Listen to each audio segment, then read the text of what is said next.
Welcome to On the Couch, and round 24 is in the books with only one round remaining from all the way back in opening round. Who could forget Cyclone Alfred, and that will be the Gold Coast versus Essendon on Wednesday night. You can catch that live here on Fox Footy. But to delve into the round 24 action and the season that has been, the boys are here on the couch. And boys, let's start with the all-important ladder after round 24, Brownie, with that little bit of an asterisk on Wednesday night. And, well, we thought we'd get to hear and we'd understand who the 8 is, but after an upset on the weekend, the Gold Coast find themselves outside of the 8 with much to play on Wednesday night, and the Bulldogs are in by the skin of their teeth. It's right, yeah, it's unbelievable really for the Suns, isn't it? Very reluctant to project ahead because we've started doing that 2 weeks ago and giving them the win.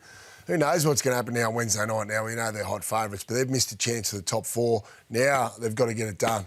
The last chance to learn. So we do get that playing game after all. We get a bit of a playing game, but the two finals, wild card. The wild card, well, maybe a wild card come up next year, Brownie. But the two finals that are locked in are the qualifying finals. Yeah. Adelaide will play Collingwood on Thursday night. You can see there in a rematch of only 2 weeks ago in a fantastic game over there in the Adelaide Oval. That is going to be absolutely pumping. Some spice there. Pumping. And, of course, the Geelong Football Club, who finish in second position, will play last year's champs, the Brisbane Lions, I reckon the Friday night at the G. Yeah, gut feel is too. There hasn't been many big games on a Friday night in Melbourne for quite a while, has there? So, I think Geelong-Brisbane, that's obviously going to fill the MCG. And we know Adelaide, they could play it on a Tuesday night. There'll be 50,000 people there, especially playing against the Pies. We'll find out the rest of the finals equation after Wednesday night. Let's go to a tried and true measure of the Premiers, and that is the Premiership window, Bucks. And we're going to have a look at what it looks like after round 21. Only 3 weeks ago we looked at it, and you can see the sides that are in there.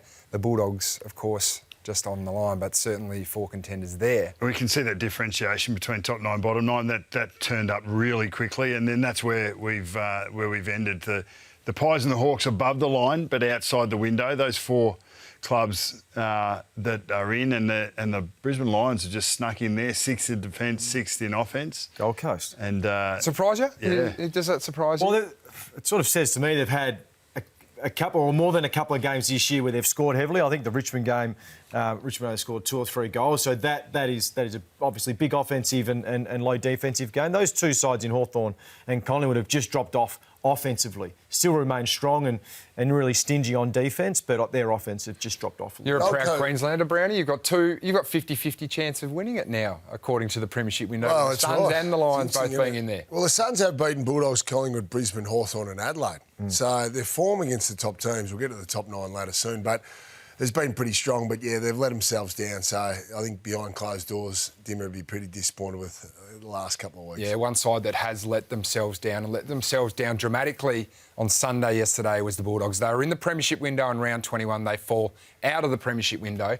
And with the results falling the Gold Coast way on Wednesday night, they will fall out of the top 8, Bucks. It has been a bit of a fall for grace for Luke Beveridge and his Bulldogs. Yeah, we always thought that the side that was going to finish 9th was always going to be bitterly disappointed with the result, and assuming that the Suns get the job done on Wednesday. And what about this next couple of days for the Dogs? They made Monday today for the worst possible. Well, any time you don't take control of your destiny, it's no fun. It's no fun when you're relying on someone else at any stage, and this is a bit of a Hail Mary.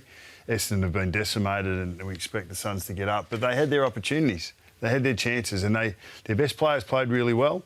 But Freo's ball movement was the thing that really put them to task.